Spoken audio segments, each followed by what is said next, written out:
Ole voin chu hei khel kan en vea Ramhlun North le Amveng South Intervillage football tournament quarter final khani towa hei ground chunga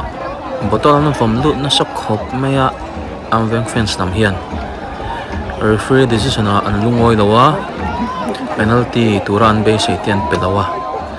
in khap lei thei boni to chilo match top towa tuna hian hei bottle ina khat deuh veka so lampang so tuna kalak mek na po hi bottle ina khat deuh veka ni pui khop mai hanin khap dai thei ani hri lawa an lungoi lawa bottle an vom thaje na tuna point hei an chena tam ngen vom thlak don khu lai pavilion a kwan an na poi buka pui khop mai voin chu bo rok so sang khop mai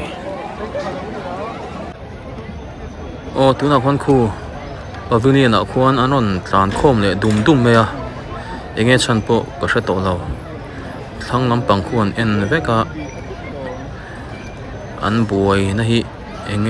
eng chen nge ni don in khel zo to hu kon nei kan la ho lei thei lawa khu chu thleng te an vom lu ta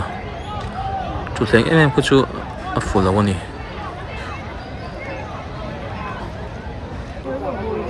o tuna khon khu ground duty ten ground notify me ka chu thleng te khu chunga kona let rembum me a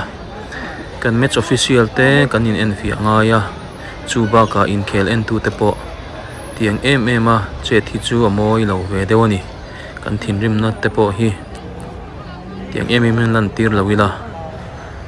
mi zo kan ni khamo